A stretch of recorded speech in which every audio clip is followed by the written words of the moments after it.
jam setengah 2 tuh kan nggak tahu ya, namanya juga bencana, datang tiba-tiba terus kaget gitu, ada suara kayak suara bom. Kayak suara bom. Terus lihat temen ada yang bocor. Apanya yang bocor? Kepala. Kepala? Iya. Terus lihat dinding kelas tuh roboh. Assalamualaikum warahmatullahi wabarakatuh. Sampurasun wargi Cadisdik 6. Berjumpa lagi dengan saya di podcast Cadisdik 6, media informasi dan edukasi.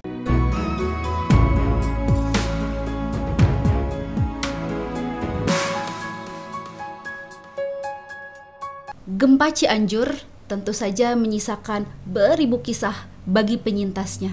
Salah satunya bagi pelajar yang ada di titik epicentrum. Dan hari ini kita akan membahas tentang dampak gempa terhadap pelajar. Salah satunya adalah pelajar dari SMK Negeri 1 Cugenang. Dan telah hadir bersama kami di sini Teh Eva dari SMK 1 Cugenang. Gimana Teh Eva kabarnya? Baik? Alhamdulillah baik. Alhamdulillah baik. Jadi untuk wargi Cadisdik yang belum tahu, Teh Eva ini adalah salah satu siswa yang menjadi saksi, betul ya? Iya. Yang menjadi saksi begitu dahsyatnya gempa yang mengguncang Cianjur, tepatnya di Cugenang. Nah, mungkin dari penonton Cadisdik 6 banyak yang belum tahu Teh Eva ini siapa, sekolahnya di mana, sebagai apa di sekolahnya. Boleh ya perkenalan dulu? Boleh. Assalamualaikum warahmatullahi wabarakatuh. Perkenalkan, nama saya Eva Putri dari SMK Negeri 1 Cugenang Cianjur. Oke, Teh Eva Putri dari SMK Negeri 1 Cugenang Cianjur. Mohon maaf, kalau di sekolah ini sebagai apa? Wakil ketua OSIS. Wakil ketua OSIS di Cugenang ya, betul? Iya. Di Cugenang. Oke. 21 November. Berarti kurang lebih 2 bulan yang lalu ya. Iya. Gimana nih ketika gempa terjadi di Cianjur itu, Teh Eva lagi di sekolahkah, sedang belajarkah, atau di rumahkah? Boleh nggak diceritain, kita flashback kembali kejadian gempa yang menimpa kita semua? Boleh. Gimana? Waktu itu posisinya lagi di kelas, lagi sekolah, lagi dengerin musik ya di kelas sama teman-teman. Terus pas jam setengah 2 tuh kan nggak tahu ya, namanya juga bencana, datang tiba-tiba terus kaget gitu, ada suara kayak suara bom. Kayak suara bom. Iya. Terus lihat dinding kelas tuh roboh. Langsung roboh kelas yang Teh Eva tempati? Iya. Kelas di apa? Kelas APHP. APHP itu, mohon maaf, takutnya kan wargi Cadisdik nggak semuanya di SMK tuh. Kalaupun SMK mungkin beda konsentrasinya. APHP itu apa? Agri Teknologi Pengolahan Hasil Pertanian. Agri Teknologi Pengolahan Hasil Pertanian. Oke, Mangga, gimana lanjutin? Waktu itu Teh pas keluar tuh ditarik-tarik sama temen. Hampir beberapa kali mau jatuh. Pas ke lapang, siswa-siswa yang lain tuh udah pada kumpul di lapang. Iya. Terus lihat temen ada yang bocor. Apanya yang bocor? Kepala. Iya. Kaget waktu itu Teh. Ya. Itu kenapa sih Teh? Taunya ketimpa reruntuhan. Reruntuhan. Berarti memang di SMK 1 Cugenang gempanya dahsyat banget ya. Iya. Dulu kan pemberitaan juga titik epicentrumnya tuh memang di sana. Oke. Nah, perasaan Teh Eva sendiri gimana lihat temen ada yang bocor gitu kepalanya? Berapa orang itu korban? Kalau nggak salah ada 3 yang Eva lihat, yang Eva lihat, yang Eva tahu gitu ya. Kan banyak nih cerita yang ketika gempa tuh pintu tuh otomatis kekunci. Terus ada yang emang saking shocknya nggak bisa lari. Nah, Teh Eva ngerasain nggak kejadian-kejadian kayak gitu? Iya, susah waktu mulai itu susah. Susah? Sampai ditarik-tarik sama temen. Susahnya kenapa? Jadi kan tanah ikut goyang. Goyang. Iya, susah. Jadi pusing kalau mau jalan Teh. Oke. Cugenang. Nah, untuk SMK Cugenangnya sendiri nih, sampai saat ini gimana keadaannya? Bisa digunain? Sebagian. Ada berapa sebagian tuh? Ada 3 lokal kalau nggak salah. 3 lokal? 3 yang bisa digunakan dari keseluruhan iya. Bangunan. Buat apa aja itu Teh 3 Teh? Yang pertama ada RPS yang di bawah buat dipakai ruang guru kalau nggak salah Ruang ya. guru. Terus ada yang perpus kadang dipakai belajar siswa-siswa. Terus sama RPS APHP dipakai belajar. Dipakai belajar, berarti total dari sekian banyak kelas di Cugenang hanya 3 yang sekarang bisa beroperasi. Oke. Berarti kalau misalkan cuma 3 yang digunain, 2 yang lainnya siswanya belajarnya kayak gimana? Di tenda, jadi dibagi-bagi. Dibagi-bagi. Ya, ada yang di tenda, yang kalau offline, ada juga yang daring di rumah masing-masing. Di rumah masing-masing. Pembagiannya kayak gimana kalau boleh tahu? Kalau pas awal tuh per kelas ya, dari kelas 10, 11, 12 per jurusan. Per jurusan. Terus sampai sekarang cuman 25%. Nah, 25%? kelas 12, kelas 11, kelas 10 tapi per jurusan. Tapi Jadi nggak digabung 10, 11, 12 semua. oh, jadi kelas 10, 11, 12 yang jurusannya sama, belajar di hari Iya. yang sama secara luring Iya. gitu. Oke.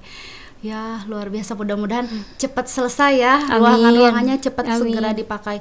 Tapi untuk proses bangunannya sekarang memang lagi dibuat apa gimana? Iya, lagi dibangun kembali. Di tanah yang sama? Iya. Oh, jadi SMK 1 Cugenang tetap berada di Cugenang di lokasi yang sama. Oke, itu kan sekolah ya. Jadi ketika gempa terjadi tuh Teh Epa lagi berada di sekolah. Di sekolah. Kalau keluarga sendiri ketika kejadian itu seperti apa? Gimana? Kalau waktu itu mama lagi sakit ya. Lagi sakit. Katanya lagi di rumah, Hmm. terus keluar ke rumah Uwa. Hmm. Ke rumah Uwa, berjemur sama keluarga yang lain gitu. Berjemur Berjemur ya ya, istilahnya. Oke. Jadi ketika kejadian mamah lagi sakit keluar ke rumah Uwa. Itu tapi tidak terjadi apa-apa, rumah, keluarga mungkin Alhamdulillah cuman ada keponakan keponakan yang tertimpa gitu. tapi selamat. Alhamdulillah. Alhamdulillah, berarti bagus ya penanganannya cepat. Alhamdulillah. Alhamdulillah kalau begitu. Nah, untuk pemulihan traumanya sendiri kan kemarin ya lagi booming-boomingnya tuh pasca gempa ada yang di maksud trauma healing, ada yang dilakukan pendampingan psikososial, psikoedukasi, banyak kan, apalagi Cugenang itu titik epicentrum dan goyangannya katanya getarannya dahsyat ya. Iya. Ada bunyi dulu, ada apa, dan si tanahnya bergetarnya kelihatan sekali. Nah, ada nggak dari mungkin dari organisasi-organisasi, dari pemerintah ada pendampingan untuk siswa yang trauma? Karena mungkin Teh Epa trauma nggak? Trauma pastinya. Trauma. Tapi sekarang udah mulai pulih. Alhamdulillah. Oke, sedikit. kalau pendampingannya seperti apa tuh? Dari mana aja dan kayak gimana? Waktu itu pernah di sekolah satu kali. Satu kali Ya, dari dari mana?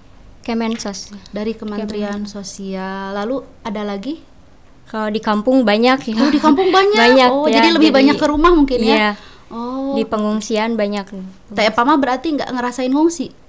Sekarang masih di tenda. Masih di tenda. Padahal rumah hanya retak. Iya, Apa cuman memang kan tidak bisa dihuni? bisa, cuman kan waktu kejadian tuh bapak teh ya lagi di bangunan, Oh, lagi kerja iya. di rumah saudara. Hampir ketimpa. Mhm. Jadi ya trauma masuk bangunan gitu. Sampai saat ini. Iya. Jadi sekarang Teh Mas- Epa juga masih tinggal di tenda. Iya. Wih, luar biasa. Tapi semangatnya ya tidak pernah surut, tetap sekolah. Jadi sekolah berarti sekarang hybrid ya. Ada Iya. yang di rumah, ada yang di sekolah. Harapan Teh Epa sendiri untuk kedepannya seperti apa? Mudah-mudahan lebih maju lagi ya. Cianjur lebih maju, bangkit. Oke, mudah-mudahan Cianjur lebih maju. Cianjur bangkit Iya. seperti jargon kabupaten kita ya. Yang khususnya SMK Cugenang harus SMK bangkit. Cugenang harus bangkit ya. Wargi Cadisdik, jadi sudah dijelaskan ya barusan, banyak sekali hikmah yang terjadi yang bisa kita ambil pasca gempa bumi ini. Kita bisa lebih mengenal lagi diri kita bisa lebih mengenal lagi lingkungan kita, orang tua kita yang mungkin dulunya jauh jarang ngobrol karena sekarang kita disempitkan oleh lingkungan. Awalnya kita berdiam diri di kamar, sekarang kita bisa banyak bercanda, banyak tertawa, banyak ngobrol dengan lingkungan. Itu mungkin hikmah yang bisa diambil. Dan selanjutnya Teh Epa, kalau misalkan kita kembali lagi ke tanggal 21 November, ada nggak yang ingin diubah? Mudah-mudahan jangan ada gempa. Mudah-mudahan jangan ada gempa, ya betul Iya. ya. Jadi ketika kita kembali ke tanggal 21 November itu harapannya jangan ada gempa deh. Tapi alhamdulillahnya nggak ada korban ya untuk keluarga Teh Epa. Keponakan juga yang tertimpa tetap selamat, Iya, bisa dievakuasi dengan baik. Oke. Nah, kita sekarang akan coba nih mendeskripsikan, menjelaskan. Jadi ketika nanti saya bilang satu kata sebagai pemantik untuk Teh Epa, tolong deskripsikan apa yang terbayang di benak Teh Epa ketika mendengar kata-kata itu. Iya. Ya, bisa ya. Yuk. Yang pertama, gempa bumi. Jangan ada. Jangan Jangan ada. ada. Oke. Jadi ketika mendengar gempa bumi udah aja terjadi penolakan, itu jangan ada Iya. deh. Kenapa? Trauma. Trauma pasti. Sangat trauma. Trauma. Masih penasaran nih saya, kalau misalkan mendengar gempa bumi sangat trauma. Traumanya seperti apa? Iya, lihat orang-orang banyak yang meninggal ya. Banyak yang meninggal, itu traumanya. Iya. Ya, apalagi dengar yang tertimpa Yang tertimpa. Kalau boleh tahu nih, Teh Epa tuh tinggalnya di mana? di Kampung Jamaras, Desa Sarampan. Di Kampung Jamaras, Desa Sarampan. Kalau di sana banyak nggak korban jiwanya? Kalau di Sarampan banyak yang meninggal. Oh, Tapi gitu. kalau di kampung alhamdulillah. Kalau di kampungnya mah enggak. Oke, alhamdulillah. Jamaras ya. Iya, Atau Jamaras dekat berarti ya ke sekolah? lumayan. Relatif dekat ya. Iya. Kalau Jamaras karena udah di atas. Oke. Lalu ketika mendengar kata keluarga, disayangi. Oke, jadi memang alhamdulillah ya, ketika seperti itu disayangi lebih tenang. Dan alhamdulillahnya keluarganya tidak ada yang jadi korban. Alhamdulillah. Teh Epa berapa bersaudara? 6. 6. Anak ke? Anak kelima. Teh Epa teh. Iya. Berarti kakak-kakaknya udah nggak di rumah atau masih ada? Ada yang di rumah 2. Ada yang di rumah 2. Ketika kejadian tuh tetehnya lagi apa? AA-nya Lagi jagain mama. lagi jagain Iya, sama mama. Jadi yang mengevakuasi itu adalah kakak Teh Epa sendiri. Oke. Oh iya, tadi kan Teh Epa tuh sebagai ketua Wakil. OSIS. Iya, ketua Wakil. satu berarti wakil. Wakil. Oh, wakil ketua OSIS. Ada nggak kegiatan dari OSIS sendiri nih untuk kegiatan pasca gempa?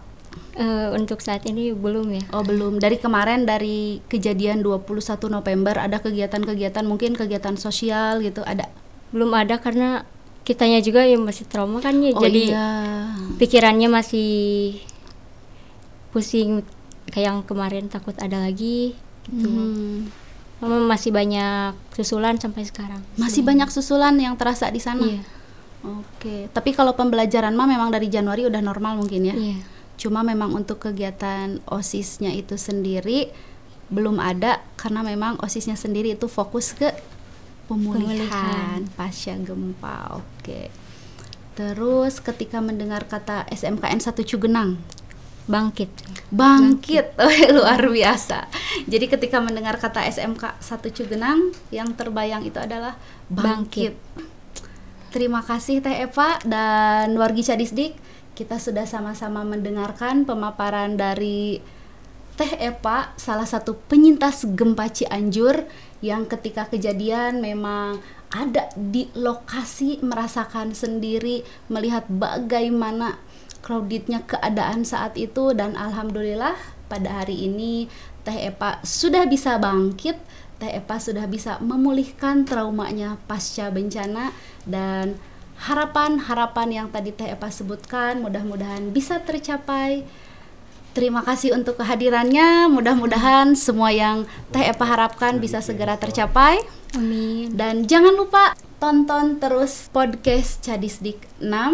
Jangan lupa like, comment, and subscribe. Assalamualaikum warahmatullahi wabarakatuh. Hatur nuhun Teh Epa. Sami-sami.